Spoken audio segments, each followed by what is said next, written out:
자, 일단 우리 말씀을 보도록 하겠습니다. 창세기 37장 1절부터 11절입니다.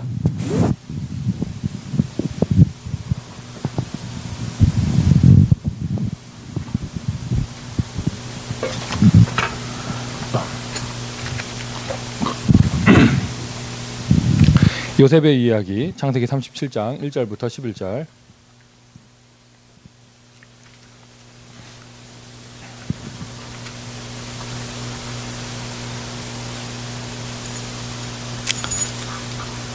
창세기 37장 1절부터 11절. 네, 우리 다 같이 읽도록 합니다. 야곱이 가나안 땅 곧 그의 아버지가 거류하던 땅에 거주하였으니 야곱의 족보는 이러하니라. 요셉이 17세의 소년으로서 그의 형들과 함께 양을 칠 때에 그의 아버지의 아내들 비라와 실바의 아들들과 더불어 함께 있었더니 그가 그들의 잘못을 아버지에게 말하더라. 요셉은 노년에 얻은 아들이므로 이스라엘이 여러 아들들보다 그를 더 사랑하므로 그를 위하여 채색옷을 지었더니 그의 형들이 아버지가 형들보다 그를 더 사랑함을 보고 그를 미워하여 그에게 편안하게 말할 수 없었더라. 요셉이 꿈을 꾸고 자기 형들에게 말하매 그들이 그를 더욱 미워하였더라. 요셉이 그들에게 이르되 청하건대 내가 꾼 꿈을 들으시오. 우리가 밭에서 곡식단을 묶더니 내 단은 일어서고 당신들의 단은 내 단을 둘러서서 절하더이다. 그의 형들이 그에게 이르되 내가 참으로 우리의 왕이 되겠느냐, 참으로 우리를 다스리게 되겠느냐 하고 그의 꿈과 그의 말로 말미암아 그를 더욱 미워하더니 요셉이 다시 꿈을 꾸고 그의 형들에게 말하여 이르되 내가 또 꿈을 꾼즉 해와 달과 11별이 내게 절하더이다 하니라. 그가 그의 꿈을 아버지와 형들에게 말하매 아버지가 그를 꾸짖고 그에게 이르되 내가 꾼 꿈이 무엇이냐, 나와 내 어머니와 내 형들이 참으로 가서 땅에 엎드려 내게 절하겠느냐. 그의 형들은 시기하되 그의 아버지는 그 말을 간직해 두었더라. 아멘. 자, 축복합시다. 잘 오셨습니다. 인사하십니다. 네, 그 다음 축복은 하지 않도록 하겠습니다. 우리 강단의 내용대로라면은 이제 우리 먼저 치유받읍시다 뭐 이런 게 나와야 되고, 또 정확하게 얘기하자면 니나 잘하세요 뭐 이런 이런 게 나와야 되는데, 오늘 어려운 걸음 하셨는데 여러분 오늘 큰 은혜 받고 여러분에게 다시 한번 하나님의 언약이 잘 박힌 목과 같이 심겨지는 그런 시간 되기를 바랍니다. 그런 시간 되기를 바랍니다. 오늘 밤에 애 낳을 엄마에게 갑절의 은혜가 있기를 바랍니다. 좋아. 오늘 또 이렇게 어려운 걸음 하시는 우리 아빠들에게 갑절의 영감이 있기를 바랍니다. 자, 제목을 쓰기 전에 오늘 태영아 세미나를 모이셨는데 다시 한번 여러분에게 이 역사부터 일어나야 돼요. 이 역사부터. 어린 아기 또는 아직 태어나지도 않은 아기, 아직 임신도 안 된 아기를 놓고 사역하는 부분이에요. 그러니 이것이 저 보세요. 요만한 아이를 놓고 우리가 사역을 하는데 맞대잖아요. 요만한 아이를 놓고 이렇게 사역을 하는데 이 아이가 커서 뭐가 되겠는가, 뭐 어떤 역사를 일으키겠는가, 육신의 눈으로 볼 수 없는 것입니다. 우리 아이는 큰 역사를 일으킬 것이다. 엄마의 욕심이죠. 그런 걸 말하는 게 아니고, 그런 우리 아이는 커서 뭐 큰 인물이 될 거다, 아빠의 욕심, 이걸 말하는 게 아니라, 그런 걸 말하는 게 아니라 우리가 그럼 저렇게 작은 아이가 앞으로 어떠한 세계복음을 할 것인가? 아직 태어나지도 않은 아기에게 하나님은 어떠한 계획을 가지고 계시는가? 아직 임신도 안 된 아기에게 하나님은 어떤 계획을 가지고 계시는가? 이것은 육안으로는 볼 수가 있는 게 아니에요. 철저하게 이것은 영안으로만 볼 수 있는 것입니다. 맞습니까? 믿음의 눈으로 볼 수 있는 거예요. 그래서 뭐 1번 쓰고 2번 쓰고 3번 쓰고, 뭐 메시지 내용은 치유 썸이질 거잖아요. 그 1번 쓰고 2번 쓰고 3번 쓰고, 이거보다 더 중요한 것은 여러분에게 일단 다시 한번 태영아라고 하는 주제로 언약을 붙잡고 모인 이 시간, 여러분에게 믿음의 눈이 먼저 열려야 돼요. 믿음의 눈은 어떻게 열리느냐? 요엘서 2장 28절. 똑같은 성경 구절입니다. 사도행전 2장 17절. 자녀들은 예언을 할 것이요, 젊은이들은 환상을 보고 늙은이들은 꿈을 꾸리라. 안타까운 게 우리 교회도 가만히 보면은요, 나이가 드신 이후에 영적 상태가 좀 안 좋아지신 분들이 꽤 되셔요. 불과 몇 년 전에 조금이나마 힘이 있을 때는요, 입에서 믿음의 말이 나오고 믿음을 이끌어주던 분들이 조금 사람들이 좀 이렇게 되니까 이게 그렇더라고요. 그게 이상한 건 아니에요. 왜냐하면 어쩔 수 없죠. 팔다리에 힘이 빠지면 사람의 마음도 약해지게 돼 있거든요. 근데 성경에서는 반대로 얘기하고 있습니다. 늙은이들이 꿈을 꾸리라. 할렐루야. 늙은이들이 꿈을 꾸리라. 사실 지금 우리 다락방 전도운동에서 주요 교회들이 지금 막 증축하고 건축하고 막 이렇게 하고 있잖아요. 얼마 전에 뭐 예원교회가 300억 들여서 본당을 완공했다고 하는데 목사님 나이가 70이 넘으셨어요. 그거 지어놓고 무슨 부귀영화를 누리시겠다고, 몇 년이나 더 하시겠다고. 어떻게 보면은요, 그 나이 때는요 새로운 공사를 벌리면 안 되고 있는 거 안정시키고 현실에 안주해야 될 나이예요. 그런데 왜 그런 일들을 행하시냐? 그분들에게 비전이 있는 거예요. 자기들이 다 그 영위하지 못하더라도 후대들을 향한 비전이 있는 것이죠. 이해가 되십니까? 이해가 되십니까? 할렐루야. 여러분, 오늘 시작하는 이 시간 여러분에게 무엇부터 응답이 되어져야 되냐면 성령의 역사가 회복되어져야 돼요. 성령의 역사가 회복되어져서 방언이 터지는 것이 이게 아니라, 성령의 역사가 회복되어져 가지고 병이 낫는 것이 아니라 그 모든 것은 따라오는 것이고, 제일 먼저 되어질 것, 자녀들은 예언을 할 것이요 젊은이들은 환상을 보고 비전을 보는 겁니다. 늙은이들은 꿈을 꾸리라. 한마디로 얘기해서 믿음의 눈이 열리는 거예요. 믿음의 눈. 우리 애들 잘 교육시켜보자. 우리는 이 정도 수준으로 보이는 것이 아니잖아요. 하나님이 우리에게 주신 이 소중한 자산들은 이 시대의 영적인 흐름을 바꿀, 미국을 복음화할, 세계를 살릴 그런 하나님이 준비하신 남은 자, 숨겨둔 자, 흩어진 자로서. 예전에 제가 몇 번이나 그런 예화했었잖아요. 80세에 모세가 와서 홍해를 가르고 출애굽을 시킬 때 모세의 어머니가 몇 살이었겠는가? 사라는 계셨겠는가? 만약 모세의 어머니가 그때 생존하지 않으셨다면, 그 모세의 어머니는 그 출애굽의 기적을 못 보고 아들이 멋있게 시대를 바꾸는 걸 못 보고 돌아가신 거 아니에요. 자기 아들이 살인자 돼서 도망간 것밖에 못 봤어요. 얼마나 가슴이 미어졌을까요?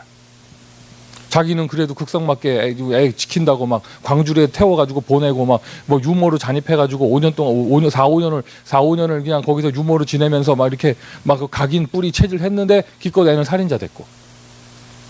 믿음의 눈이 없으면은요 아무것도 볼 수 없는 거예요. 오늘 여러분에게 여러분이 만약 믿음의 눈을 가지고 있지 않으면 1번, 2번, 3번이 무슨 의미가 있겠어요? 여러분이 오늘 성령의 사람이 아니라 극도로 영적 상태 안 좋은 상황이라면, 현실에 잡혀 있고 돈 없는 거에 시달리고 있고 사람 원망하고 있고 내 신세 한탄하고 있고 이런 상태면 1번, 2번, 3번 메시지 들어가지 않습니다. 여러분한테 죽지 못해 앉아 있는 거죠. 시작하는 지금부터 여러분 지금 오늘 점심 뭐 줄까? 이거밖에 생각 없는 거 아니에요 지금? 메뉴를 최대한 맛없는 걸로 해야 돼요. 아니다. 예수님도 많이 먹여주셨을까? 빵하고 물고기만 줘야 돼요.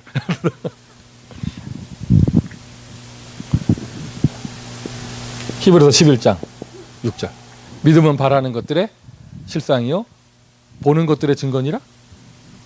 보지 못한 것들의 증거니라. 아직 못 봤잖아요. 나는 어제 봤어. 엘이 엄마 집에 안 가고 다른 집에 갈 때 얼마나 행복해하는가. 얼마나 행복해하는가. 믿음은 아직 못 봤잖아요, 여러분. 우리 윤하가 또 저기 우리 자꾸 이름 헷갈려. 자꾸 내 이름에 선수라고 나오려고 그래. 내가 자꾸 실수해, 자꾸 애 보고 선수야 이러니까 옆에는 엄마가 대답하고 막 이러다. 자꾸 헷갈려, 막 저 집에 이름은 다 수가 들어가 다. 막 이러는데 내가 막 헷갈리는데 저기 수아가 어떤 인물일지 우리 못 봤잖아요. 태어날 저 아기가 이목구비가 어떻게 생겼을지 우리 아직 못 봤잖아요. 보지 못한 것들의 증거니라. 믿음의 눈을 여세요. 성령께서 역사하십니다. 비전을 보십시오. 돈 없는 현실에 매이지 마시고 비전을 보세요. 말 안 듣는 애들 보고 갈등하지 마시고 비전을 보세요. 남편을 닮아가는 아들들 보면서 낙심하지 마시고 비전을 보세요. 얼마나 기도를 해놨는지요. 저 백승범 아들은 얼굴이 하얘. 얼마나 기도를 했는지. 근데 여러분 절대로 환경 보지 마시고, 환경은 누리시고, 환경은 발판 삼으시고, 오늘 여러분에게 제일 중요한 것이요 그리스도 하나로 충분한 영적 상태가 되어져야 합니다. 미래가 막 보이고 내 입에서는 비전이 나오는 그러한 영적 상태가 되어야 됩니다. 그게 됐을 때 그 다음 얘기를 할 수 있는 거예요. 왜 이런 얘기를 하느냐? 어떻게 보면 당연한 것이고요. 대학 사역 뭐 이런 거, 청년 사역 이런 거는 당장 눈에 보이는 열매를 맛볼 수 있습니다. 하지만 태영아는 그렇지가 않거든요. 미래지향적인 사역이잖아요. 그런데 제일 중요한 사역이에요. 왜? 지금 다 결정되는 것이기 때문에. 오늘 제목 자체가 그래요. 그냥 그냥 썸밋이 아니고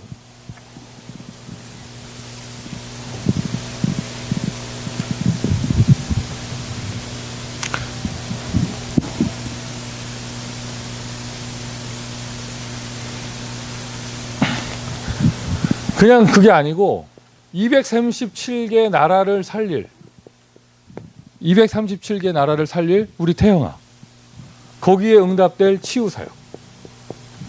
일단 아멘 합시다. 엄마가 믿음의 고백을 해야 돼요. 우리 아이는 237개 나라를 살릴 사람이다. 우리 아들은 237개 나라를 살릴 사람이다. 우리 딸은 237개 나라를 살릴 사람이다. 우리 태영아부는 237개 나라를 살릴 태영아부다. 할렐루야. 그래서 237개 나라를 치유할 사람. 내 애가 치유돼서 237개 나라를 살리는 것도 있는데, 또 하나는요, 237개 나라 전체를 치유할 사람.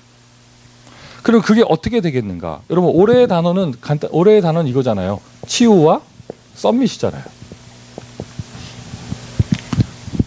지난 우리가 연말에 한 5주 이상을 치유에 관한 강단을 했기 때문에 지난주도 치유에 관한 거였고, 조금 치유가 좀 지겨울 법도 해요. 그죠? 여러분, 진짜 여러분 지금쯤 치유라는 메시지가 좀 지겨워야 이제 다음 메시지가 진행돼요. 언제까지 맨날 치유만 받을 것인가? 맞아요. 2018년에 최고 키워드는요, 치유가 아니에요. 치유받아 썸밋이 되는 거예요. 아멘 하십시오. 그래서 이것이 키워드인데요. 그러면 어떻게 하면 237개 나라를 치유할 수 있고 치유할 수 있는 길이 열리며 237개 나라를 치유할 수 있는 썸밋의 길이 열리겠는가? 그 길이 하나입니다. 자, 요건 쓰지 않을게요. 여러분 마음에 담으세요. 어릴 때 복음을 듣는 것이에요. 아멘 하셔야죠.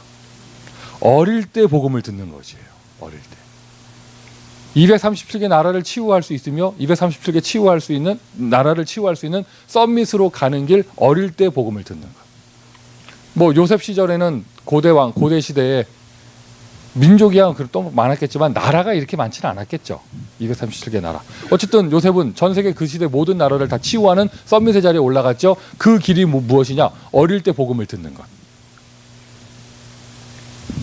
그 어떤 병에 걸렸다. 제가 대상포진 걸렸더니 의사가 그렇게 얘기하더라고요. 어릴 때 걸렸던 수두 그 균이 다 올라오는 거라면서.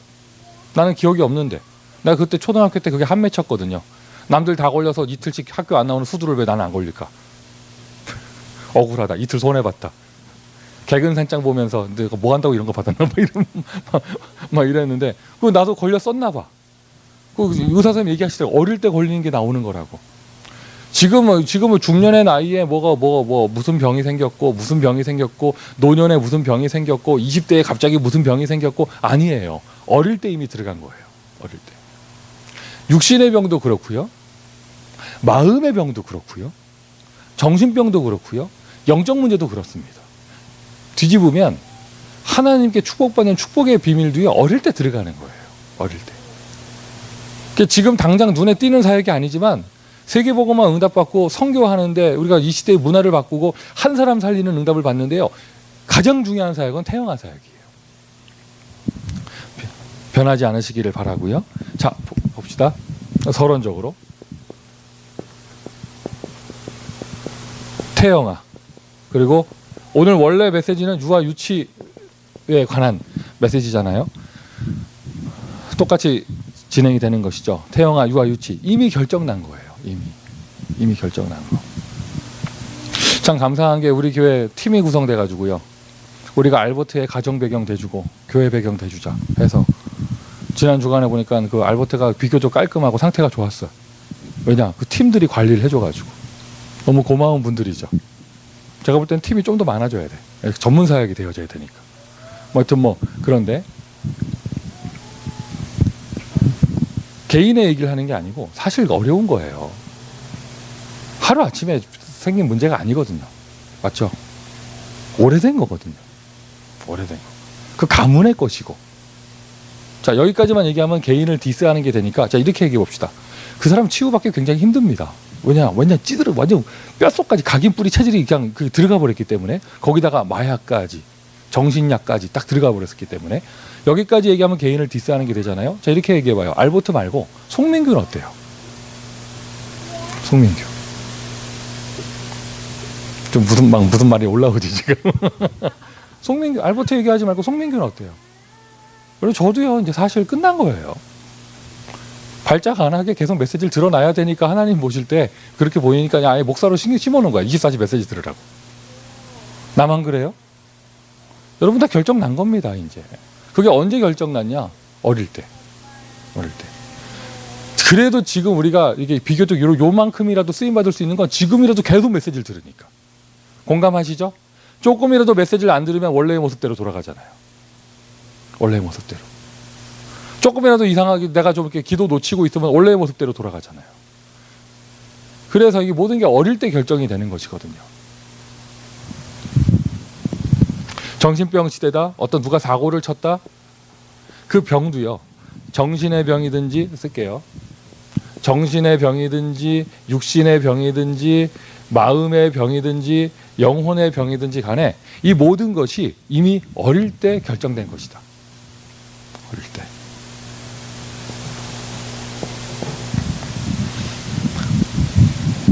그 반대로 얘기합시다. 우리 태영아 쌤이나 모였으니까 아무리 병들고 가난한 곳에 있어도요. 여러분 잘 들으세요. 지금 잘 들으세요. 아무리 병들고 가난한 곳에 있어도 어릴 때 어머니에게 썸밋의 영향을 받은 사람은요. 그 환경을 딛고 일어나게 돼 있어요. 맞아요? 맞습니까? 그 여러분 지금 우리 여기 1번에 쓰겠지만 우리 엄마들이 어떠한 응답을 받고 있고 어떠한 신앙의 캐릭터를 갖고 있고 아빠가 어떠한 사람이고 이게 굉장히 중요한 것이죠. 뭐 제가 알기로는 이 자리에 모인 분 저를 포함하여 우리가 다 형편 여유로운 사람 없습니다. 또 자기만의 영적 문제 다 갖고 있고 가정 문제 다 가지고 있잖아요. 그 문제가 그대로 내려갈 거 아니에요. 아이에게 영향이 갈 거 아니에요. 그럼에도 불구하고 요만큼이라도 어릴 때 부모의 모습에서 복음의 영향을 받고 썸밋의 영향을 받은 사람은요. 그게 전달되게 돼 있어요. 아멘 하십시오. 그거 한 가지예요. 99가지 문제가 있다. 복음이 조금이라도 1이라도 있으면 99가지 문제를 축복으로 바꿀 수 있습니다. 그것이 복음의 능력입니다. 그러니까 이렇게 생각하시면 돼요. 뭐 한석봉이 공부하기 싫어서 집에 내려왔더니 한석봉 엄마가 나는 떡을 쓸 테니 너는 글을 써라. 뚝딱뚝딱뚝딱 그 얘기 있잖아요. 뭐 그런 것처럼 엄마한테 요만큼이라도 썸밋의 영향을 받은 사람. 그러니까 류 목사님 그 인생 간증을 들어보면은 굉장히 어릴 때 가난하고 힘들고 막 상처 많이 받고 자라셨는데 어머니에게 그런 영향을 많이 받으셨어요. 남의 물건 못 갖고 오게 하고 떨어진 물건도 못 주워 오게 하고 음식 못 얻어 먹게 하고 뭐 이런 것들. 그렇다 보니까 그 영향을 받아가지고 응답받을 수 있는 길로 왜 생각이 다르니까 그지근성이 안 들어가 있기 때문에 요만큼이라도요. 여러분 진짜 지금 그래서 애들을 닥달할 게 아니고 엄마가 어떤 상태를 갖고 있으며 아빠가 어떤 상태를 갖고 있느냐 이게 가장 중요한 것이에요. 반대로 아무리 복음을 받아도요. 이상한 사람이 있어요. 막 떠올라 지금 막 이름이 나는 막 주는 그리스도시요 하는데 이상해 사람이. 이상해. 제가 가장 전도운동하고 교회하면서 가장 당황스러울 때가 그때예요. 그리스도를 세게 말하는 사람이 불신앙하고 있을 때. 이상하죠. 막 헷갈려요 막. 그래서 막 아무리 복음을 들어도 이게 이상한 사람이 있어요. 근데 그게 그 어릴 때 어떤 환경에서 영향을 받았어요. 어릴 때 들어간 거예요.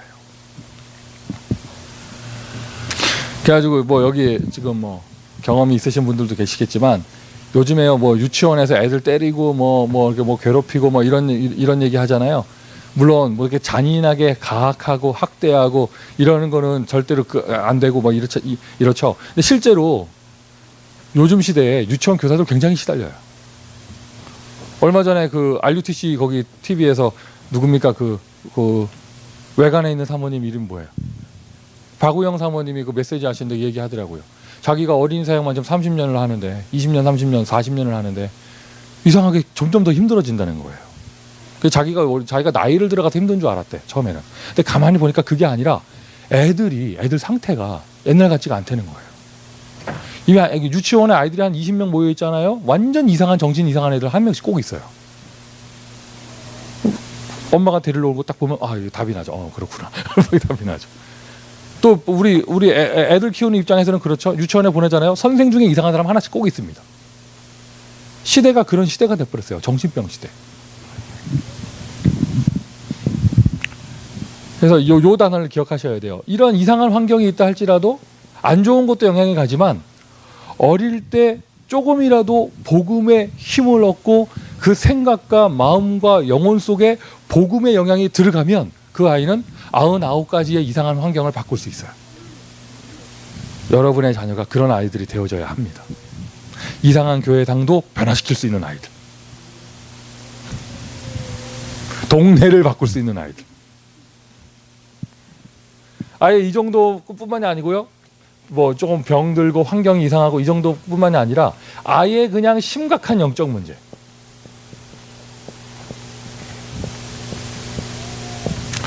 정말 하나님 우리 교회 너무 많이 축복하셔서 예를 들면 우리 교회 중고등부 아이들 같이 착한 애들이 요즘에 미국에 별로 없어요. 공감하십니까?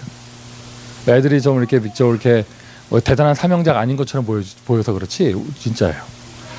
그 제가 메시지 때 예화로 많이 얘기하는 그 정신 문제 있다가 치유받은 그 피 목사님 계시잖아요. 백 목사님. 그분이 플러신 학교 다니면서 여기 교회에서요 전도사 생활하다가 정신 돌았어요. 딱 청소년 파트 맡았었어요. 요즘 미국의 1.5세, 2세 아이들이 어디까지 애들이 갔냐면요. 뭐 교회에서 마약하고 이거는 당연한 것이고 지들끼리 모여서 하는 게 아니라 교회에서 하고 또 애들이 전도사한테 뭐라고 얘기하냐면 김장경 교사 잘 들어봐. 애들이 뭐라고 말하냐면 중직자 자녀들이 전도사한테 우리 아버지가 되는 헌금으로 당신 월급 받지 않냐고. 이게 중학생 입에서 나오는 말이에요. 저 같으면은 한 대 치고 내가 그만둡니다. 그것도 우발적이 아니라 날 잡아서 계획을 세워서 끝낸다. 근데 그 백 목사님은 사람이 너무 착해가지고 그런 애들한테 시달리다가 원래 또 뭐 어릴 때 뭐 있었겠죠. 근데 그걸 시달리다가 이게 이렇게 된 거예요. 플러신 학교, 저는 여러분 플러신 학교 원서도 못 내봤어. 플러신 학교 다니고 공부 제대로 하시고 한국에서도 유명 대학의 철학과 나오시고 이러다가 미국에서 영어권 목회자로서 청소년 사역 하다가 정신 문제 와버렸거든요. 뭐 조금 뭐 병 어릴 때 들어가 있다 환경 이 정도가 아니고요. 아예 심각한 영적 문제를 가지고 있는 것. 이것조차도 어릴 때 들어간 거예요. 어릴 때. 우리는 반대의 응답을 받아야 합니다.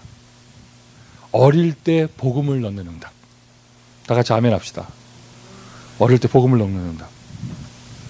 어릴 때 복음을 각인하고 뿌리 내리고 체질 내려서 질풍노도의 시기, 주변인의 시기가 와서 중2 때 얘가 좀 탈선한다 해도 다시 청장년이 됐을 때 원래의 모습 복음으로 돌아오는 응답.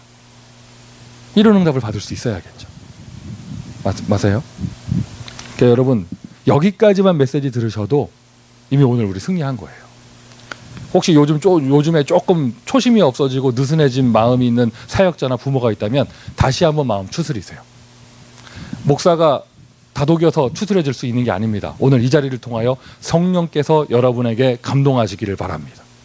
자녀들은 예언을 할 것이요 젊은이들은 환상을 보고 늙은이들은 꿈을 꾸리라.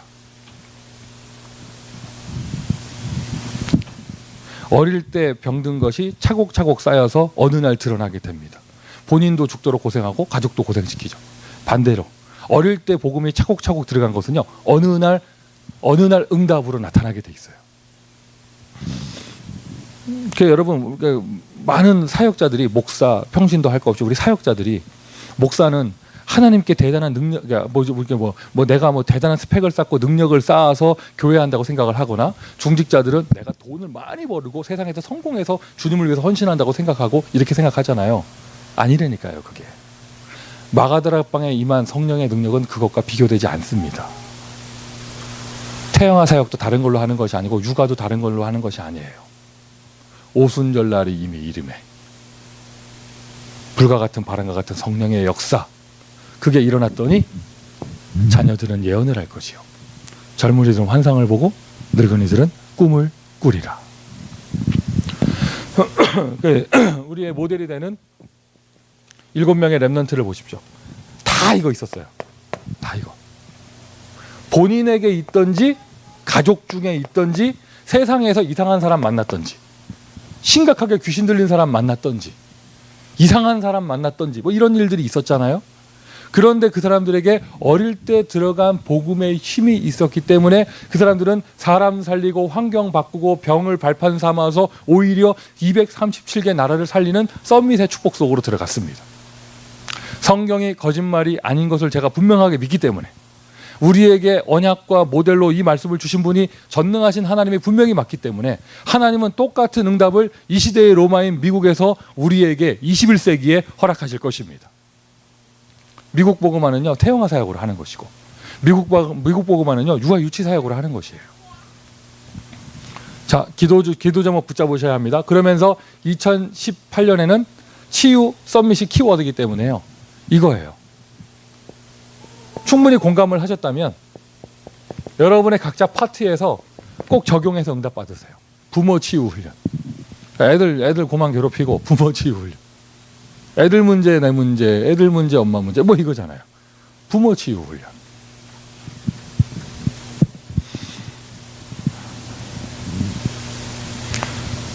가장 먼저 일어나야 될 부분이에요. 가장 먼저 일어나야 될 부분.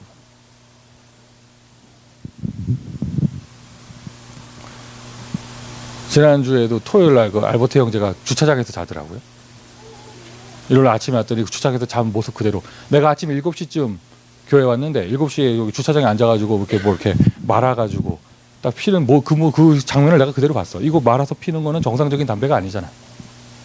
그래서 내가 그러고는 그대로 주차장에서 자는 그 시커먼 모습으로 교회 오게 올라오길래 빨리 가서 씻어서 보내라고 뭐 집에 가서 하랬더니 하여튼 이런 얘기들 하길래. 근데 여러분 아셔야 돼요. 알버트 집 있어요. 어머니도 생존해 계시고. 속되면 지금 내가 더 노골적으로 얘기하면은요, 여러분 그 알버트를 도우는 사람들보다 알버트가 더 부자예요. 여러분보다 더 부자야. 다만 이게 심각하게 뭐가 덮이고 마음속에 들어가서 집에 들어갈 수가 없고. 그 어머니 입장에서도 애가 들어와서 막 와 하면은 너무 무섭고 감당이 안 되고 뭐 이런 상태인 거죠. 예화입니다, 그냥. 그래서 어떤 한 사람의 영적 문제가 있다? 추적해 들어가면은요, 그 가정에 분명히 문제 있어요. 이거는요, 여러분, 현장에서도 적용하셔야 돼요. 현장에서도. 교회 안에서도 적용하셔야 되고. 부모 치유 훈련. 근데 이게 또 얘기를 듣고 보니까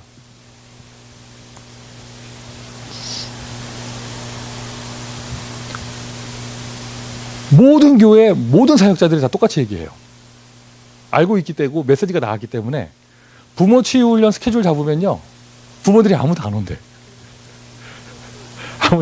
아무도 안 온대. 공감도 안 해준대.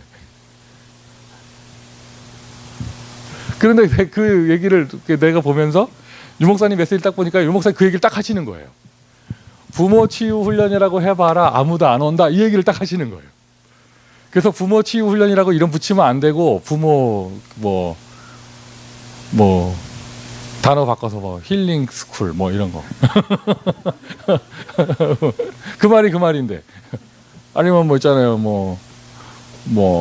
부부가 함께하는 여행 이런 아니면 엄마들과의 도시락 만찬 이런 걸로 이런 싹 바꿔야지 이제 부모 치유 훈련 이러면 안 온다는 거예요.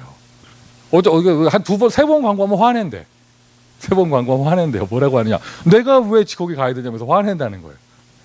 그래서 어느 정도 메시지가 들어간 여러분들이야 그래요. 우리가 먼저 치유 받아야지 이 말이 나오겠지만 여러분들조차도 교회에서 부모 치유 훈련 몇 월 며칠 몇 시에 회비 얼마 이렇게 하면 안 옵니다. 5만 가지 핑계 대면서 안 올 거잖아요. 아빠 치유 훈련 오겠어요? 말할 거 다른 사람 말할 거 없어. 송대엽 아빠도 안 갈 거야. 그러니까 안 모인다니까. 안 모여요.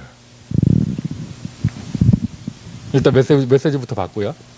오래된 것이 있기 때문에 12가지 오래된 것. 요즘에 드러난 것이 아니에요. 오래된 것.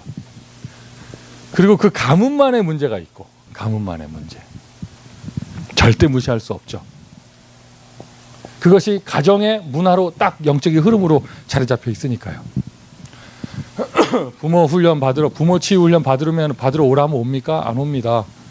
여러분들이라도 좀 양심적으로 모여주시면 감사하겠고요. 근데 또 그래, 우리가 양심적으로 우리 엄마들이 먼저 치유받자 하지만 또 이게 애들 딸려 있고 뭐 바쁘고 이러다 보면 모이기가 쉽지 않아요. 근데 기가 막힌 게요. 류 목사님 원판 메시지에서 이런 얘기 하시더라고요. 그런 경우에 12가지나 또는 어떤 복음의 내용을 가지고 뮤지컬을 만들어 봐라.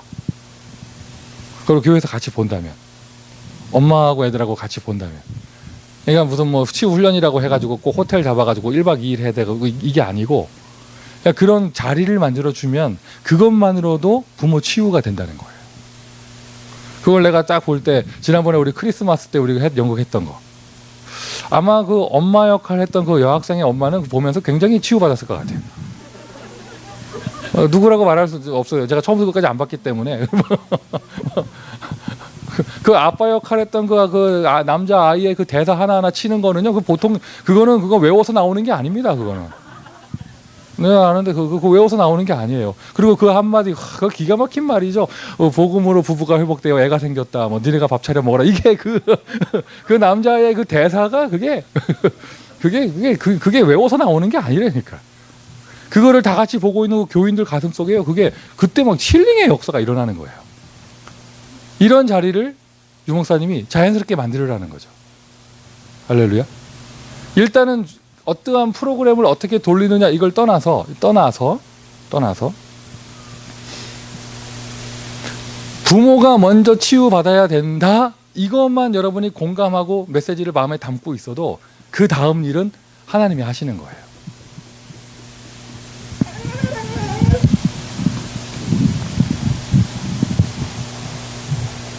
두 번째로 부모 치유 훈련 다음에 그 다음이죠. 교사 치유 훈련. 교사 치유 훈련. 그래서 참 이거는 감사하면 안 되는데 제가 감사한 게 있어요. 감사하면 안 되는데. 정상이니까 이렇게 되는 게 정상인데 예전에 우리 교회가 그 정상조차 안 됐거든. 뭐냐면요, 이거예요. 어린이 중고등부 또는 유치부 파트에 교사와 아이의 전담반이 없었어, 우리 교회가. 왜 그러냐면요, 오늘 예배 드리는데 교사가 누가 나올지 몰라. 왔다 안 왔다 하도 많이 해가지고. 그러면 그날 그 포럼 팀이 어떻게 구성되냐면 온 사람들에 의해서 그냥 그날 결정돼요. 오늘은 누구는 모처럼 나오신 백승범 선생님하고 포럼하고 하도 애가 오랜만에 하니까 너 누구더라 하면서 그렇지 하면서 오늘은 하고 그날 정해주는 거였어요. 그 원래 교회 다니면 그 1년을 기준으로 내 반이 있고 내 선생님이 있고 내 아이가 있잖아요. 우리 교회가 그게 형성이 안 됐었다니까. 교사들이 안 와가지고요. 누가 언제 새벽 5시에 나오라고 그랬어? 아침 9시에 예배 드리고 11시에 예배 드리는데 그걸 못 나와가지고. 이거는요, 이거 하여튼. 그런데 요즘에 그나마 요즘에 그래서 조금 이게 흑암이 꺾이고 치유가 됐는지 이제는 전담반이 있더라고요. 전담반. 이제는 누구 선생님 안 왔다 하면 누구네 반 애들 선생님 안 왔더라. 이게 말할 수가 있어요. 옛날에는 그 말조차 못했어. 왜? 자기 반이 없으니까. 한마디로 흑암 혼돈 공허 상태였어요. 이제는 이런 얘기 자체가 안 나와야죠. 아멘 합시다. 교사 치유 훈련.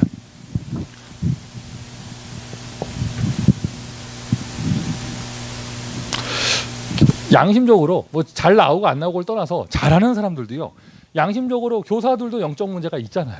영적 문제가. 그러니 먼저 치유받아야 되는 거. 이게 네거티브하게 니나 잘해라 이게 아니고 맹인되면 아이들을 맹인돼서 이끌어가니까 같이 구덩이에 빠집니다. 먼저 저와 여러분이 부모와 교사가 치유의 증인 되어지면 그 다음의 응답들은 따라오게 돼 있어요. 제가 지난주 1부 예배 메시지에서도 그랬고 2부 예배 때도 그랬고 니나 잘해라 이거를 축복의 인사로 했더니 어떤 분이 저한테 컴플레인을 하시더라고요. 니나 잘해라 이러면 상처가 주고받지 않냐고. 김민정 니나 잘해라 이러면은 말은 맞더라도 기분 나쁘지 않냐면서. 그래서 내가 그럼 뭐라고 할까 이러니까 나한테 하는 말이 나도 잘할게. 아니 내가 먼저 나도 잘할게. 너도 잘하세요. 이렇게 바꾸라는 거예요. 그거를 주중에 얘기해 주더라고. 메시지 다 끝나고 나서.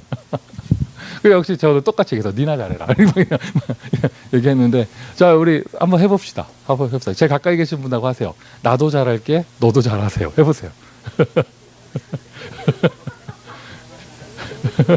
이게 좀 메시지가 안 들어가지 않아? 이게 또 확 들어가지. 너나 잘해라. 이게 확 들어가더라. 이게 확 들어가죠. 그 앞에 추임새를 넣으면 더 좋아요. 너나 잘해라. 이러면요 이 기분이 나빠도 확 들어와요. 아 그렇지 나도 잘해야지. 근데 나도 잘할게. 너도 잘하세요. 귀로 넘어가지 말이. 그래서 이거 심각 이렇게 막 이상한 사람이 아니라 할지라도 좀 이렇게 좀 열심히 헌신하는 교사도 양심이 있잖아요. 우리가 나도 영적 문제가 있잖아요. 그러니 먼저 치유받아야 한다. 은혜 속에 있어야 한다. 지난 12월 달에 그 2018년 연중 계획 세우는데 한 달에 한 번씩 또는 분기별로 여름에는 어디 가고 애들 막 들들 볶는 스케줄이 어마어마하게 많더라고. 부모 치유부터 교사 치유부터 제 시간에 안 나오는 사람들 앉혀놓고 이런 말 하는 거 하지만 직업처럼 되면 안 됩니다. 이건 원판 메시지고요. 저는 이렇게 말하고 싶어요. 직업처럼 일하도 직업처럼 일하도 예전에 이런 얘기는 하면 안 돼. 하여튼 직업처럼이라도 어떤 전도사가 주일 아침 8시에 나한테 와서 사직서 던지고 오늘부터 안 온다고 가버리길래 내가 거기다 대고 한 말은 세븐일레븐 알바생도 이렇게 그만 안 둔다 이놈아. 세븐일레븐 알바생인 만큼이라도 제 시간에 안 오고 한 2시간 늦게 오고 그래봐 알바생 바로 잘려요. 교회에서 안 자르는 거지. 그러니까 주일학교 교사를 선교교실 교사들 제발 저 맥도날드 알바생만큼이라도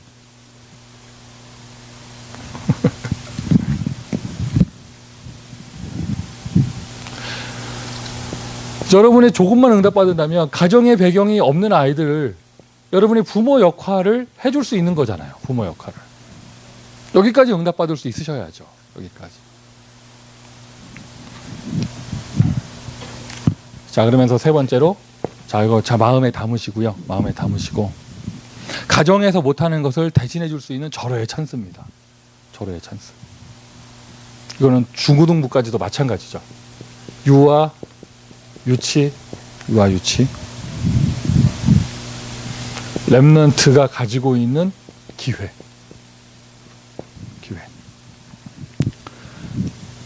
쭉 이러한 과정을 통해서 어릴 때 복음이 들어가고 치유 훈련 이런 걸 통해서 부모가 먼저 치유받고 교사가 먼저 치유받고 이렇게 되어지는 과정을 통하여 우리 아이들에게 어릴 때 들어간 상처가 이제 축복으로 바뀌어지고 없어져 가는 자연스레 없어져 가는 것이 되어져야 해요.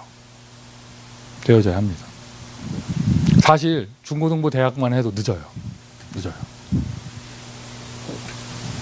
이게 최소한 유치 파트에서 되어줘야 돼요. 여러분 잘하고 계시잖아요. 유 목사님 하신 말씀 그대로 전달하면 시청각 자료를 활용해라. 그러니까 우리 교회 유치부는 굉장히 소중해요. 교사들이. 그냥 꾸미지 않아도 시청각 자료인 교사들이 있어요. 아무 이렇게 분장을 안 해도 그냥 딱 나타나는 것만 해도 시청각 자료야. 나도 가끔 헷갈려. 지금 모이라 꿈동산인가 사람인가 막 헷갈리고 그러는데. 그리고 교사들하고 이렇게 사역자들만 잘하지 말고 아이들에게 창작 발표를 시켜라.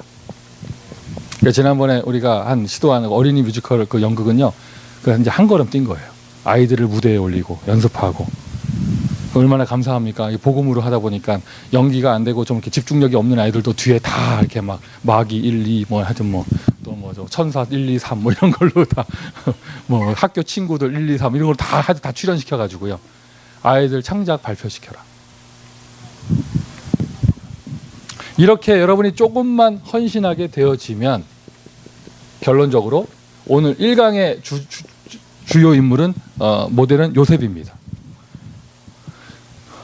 아무리 가정 문제가 심각한 아이라도 요셉만한 사람은 없어요. 아무리 상처가 많은 사람이라도요, 요셉만한 사람은 없을 거예요. 인생 스토리 가운데 아무리 험난한 길을 걸어도 요셉만한 사람은 없을 거예요. 여러분 미국 가서 별의별 고생을 다 해보셨겠지만 노예 생활 해본 사람은 없잖아요. 그죠? 근데 그 요셉의 인생 가운데 어느 날 쭉 어릴 때부터 쭉 걸어왔습니다. 어느 날 하나님께서 열어주시는 사건이 생깁니다. 어느 날 우리 태영아, 유치, 유아, 렘넌트 인생에 어느 날 하나님이 열어주시는 사건이 일어나기를 바랍니다. 믿음을 가지십시오. 믿음을. 여러분의 자녀는 하나님의 숨겨둔 자입니다. 여러분의 자녀는 하나님의 흩어진 자입니다. 여러분의 자녀는 하나님의 남은 자입니다. 그 아이들은 커서 남길 자가 될 것입니다. 어느 날 사건이 터집니다. 노예가 되어졌습니다. 그런데 그것은 세상으로 나가는 출세의 길이었습니다. 세상으로 나가는 길.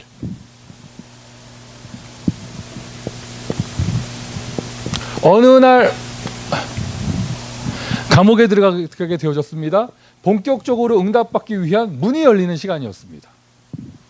류 목사님 늘 얘기하시잖아요. 만약에 요셉이 집 안 나오고 거기서 살았으면 어떻게 됐겠는가. 집 나와야 된다. 집 나올 수 있는 가장 완벽한 길이 노예로 팔려가는 것이었다. 최근에는 아예 그 재미 붙이셔가지고 계속 얘기하시잖아요. 노예로 가는 길, 노 비자.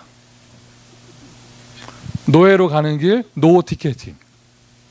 계속 얘기하시잖아요. 그렇죠? 노예로 가는 길고 이민국이 필요 없어. 그냥 노예로 가기 때문에. 그게 사실인지 모르겠는데 누가 조사 좀 해주세요. 제가 시애틀 다니면서 알게 됐는데요. 거기는 인도 사람들이 많잖아요. 근데 여기 우리 LA에 있는 인도 사람들하고 거기 있는 인도 사람들은 퀄리티가 좀 달라요.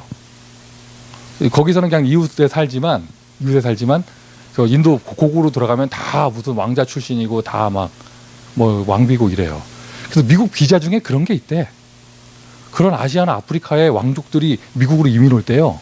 자기 하인 데리고 오고 싶으면 하인들이 받는 비자가 있대요. 나 그 얘기 처음 들어봤어. 그렇게 신청하면 그게 같이 나온대. 뭐 그런 게 있다 하더라고. 진짜 있는지 한번 조사해봐봐. 그런데 요셉은 그런 것도 필요 없었어요. 그냥 가는 거야, 그냥. 그게 출세의 길. 세상으로 나가는 길. 가정의 환경에서, 가정의 한계에서 벗어나는 길. 감옥, 이제 본격적인 응답의 문이 열리는 길. 총리가 되어졌습니다. 이 자리가 어떤 자리냐? 237개 나라를 자기 혼자 치유받고 끝나는 것이 아니라 237개 나라를 치유할 수 있는 길이 열리는 시간이었어요. 믿음을 가지십시오. 여러분의 자녀는, 여러분 앞에 앉아있는 그 아기는, 여러분의 뱃속에 있는 그 아기는 237개 나라를 치유할 아기입니다. 최고의 은혜가 여러분에게 있기를 바랍니다. 자, 기도하겠습니다. 하나님, 이 시간을 축복하여 주시고 우리 태영아 교사, 사역자, 유아유치 교사, 사역자, 부모에게 먼저 성령으로 역사하여 주시며 우리에게 남은 자를 맡겨주셨사오니 그것에 합당한 치유의 문을 먼저 열어주옵소서. 오늘 다시 한번 비전과 믿음을 회복하는 시간 되기를 소원합니다. 누가 몇 명이 모였든지 상관없이 이 자리가 오순절 마가다락방의 그 자리가 될 수 있도록 축복하여 주옵소서. 예수 그리스도의 이름으로 기도합니다. 아멘.